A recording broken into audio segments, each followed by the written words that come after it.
Welcome to my third episode of talking about how to build your own home. And today we're going to talk about three concepts. The first one being you being a general contractor, the second one you're working with a builder, and the third one you work with a real estate agent. And all three have some pros and some have some cons. Starting with if you decide to build your new home and you want to be your own general contractor, obviously you're total in control of the situation, the build, the time schedule. So you have some real positivity with that. Some negativity with that, if you've never built before, it can be challenging. If you've been in the construction world, have ties to be able to hire subcontractors, that could be an issue.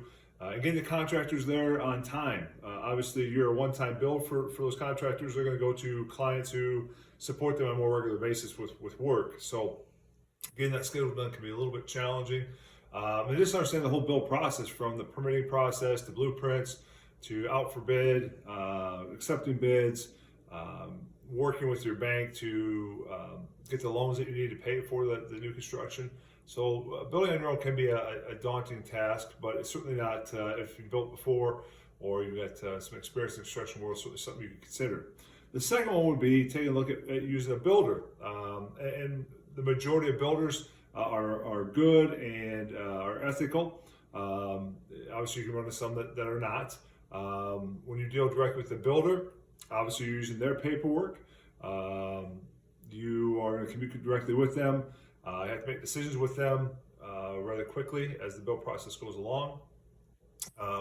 Many times there's not as much savings with that. When you build on your own, you think you save a lot because you do save the general contracting fee, but typically you're not going to get discounts, because if you work with a bigger builder, they get discounted pricing on their products because of just sheer sales volume. And within the building area, you have builders who are specialty builders, you have builders who do primarily custom work, and you have builders who may do more markets or spec homes, as well as doing some built-to-order homes. So there's a wide variety of those, and you certainly want to interview your builder to make sure they've got the right personality, they build the way that you want to build, and that they communicate with you on a basis that makes you feel comfortable.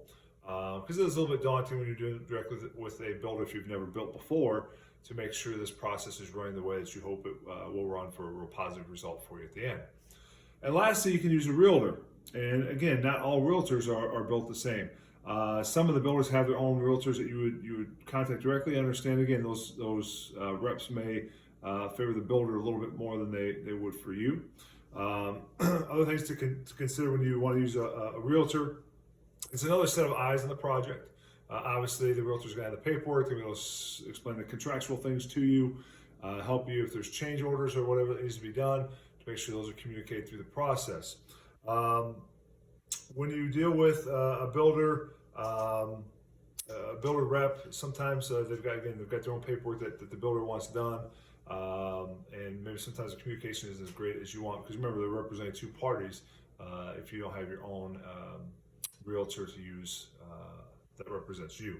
Other things we think about realtors, they can help you negotiate with the builder. Obviously, they're representing you; they're not tied to the builder anyway. So some things you may want to negotiate with that. When we talk about realtors, there are realtors who sell new construction. There are realtors who have been involved with actually building new construction. There is a difference. You need to interview your realtor to make sure that you understand exactly what services they can provide. I've walked into many open houses and asked the realtor who represents a builder, is this 2x4, 2x6 construction? They couldn't answer it for me. I had one realtor tell me that 2x6 really was no advantage over 2x4 construction. So you really want to make sure that you find somebody who does specialize in new construction. There are realtors out there who have built. Me personally, I've been involved with building over 75 new homes. So it is important to know that you've got a realtor who understands what a header is and how framing should work. And when you do pre-drywall walkthroughs, how framing, electrical, those mechanical things should be looking in the home versus somebody who doesn't have that experience. Because at the end of the day, you're spending a good amount of money to hopefully get a final project that you really want to have. Also, when you deal with realtors, they can help you set up your home inspections. They can give you ideas for financing, because financing is a big part of this process. Obviously, you have a construction loan, convert that construction loan into a traditional mortgage.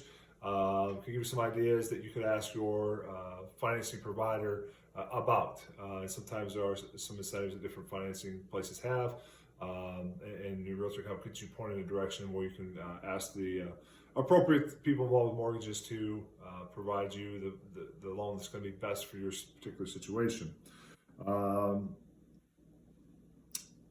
Lastly, I want you to think about using a realtor really doesn't cost you anything.